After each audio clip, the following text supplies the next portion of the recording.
Today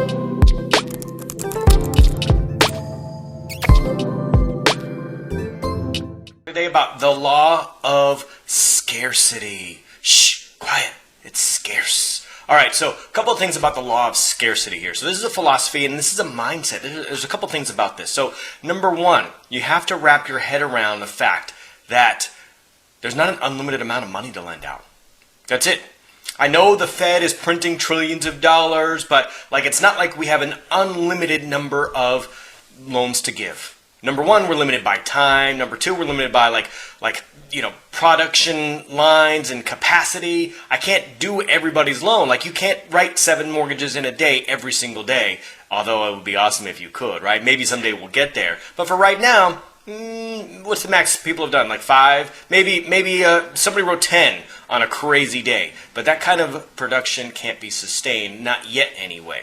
So there's a limited amount of loans that we can actually write in a day, a limited number of clients we can talk to. Number two, this is limited by qualifications. So even if we did have an unlimited amount of money, then guess what? Not everybody qualifies. So we've seen our own FICO scores change by 40 points in some cases. We've seen other lenders change their FICO scores by 100 points. That's ridiculous. So even if we talk to the same amount of people, less people are going to qualify. So there's scarcity there. And this gives us a couple of things. And here's why I bring it up.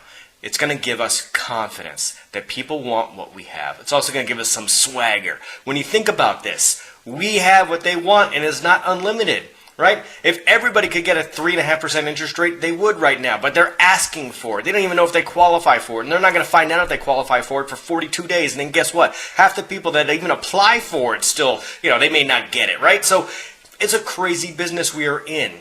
There is scarcity right now. So sometimes this is in the form of, kind of a small takeaway or just putting something in perspective. Listen, Mr. Client, I would love to give that to you right now, but not everybody's going to qualify. Let's take a look at the full credit profile, and then I can tell you whether or not I can get you that amazing deal. It looks good right now, but I got to tell you that less than maybe 20% of the people I talk to are actually getting approved. So let's move forward and see if you are one of the lucky ones. And then it's part of the exclusive club, right? So once they do get accepted, once they're, that 20 to 30% of the folks who we actually do convert, right? So our lead to lock right now, somewhere along those lines, right? So maybe 1 out of 5, 1 out of every 6 people. If you're really good, maybe 1 out of 3 people qualify and you get them into this club.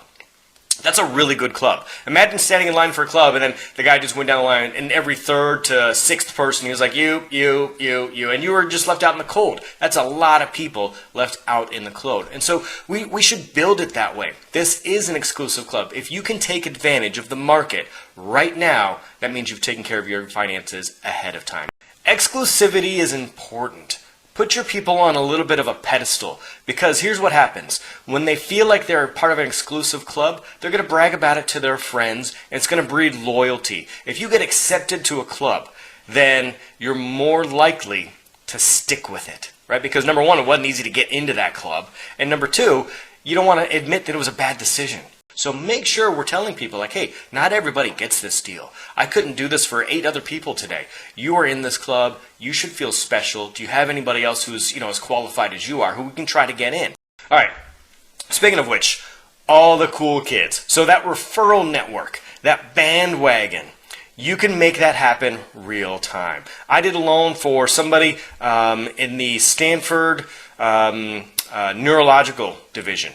And this person was super well qualified, and I made them feel this way, like they were special. They got an exclusive deal. It was a PMI buster, sometimes called a TAMI or tax smart loan back in the day. Basically, it was LPMI. So they had 10% equity, and I gave them no mortgage insurance because they were super well qualified. I told them it was an exclusive club. Very few people qualified. They talked to it about their friends. Next thing I know, they're all calling me for TAMIs. People with 60% LTV are like, hey, I want this tax smart program.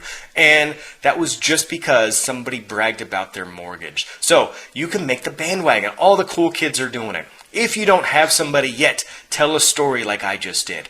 There's not a whole lot of money out there right now, folks. There's less than there used to be. There's no private money. We're only playing with government funds right now. Make the best of it.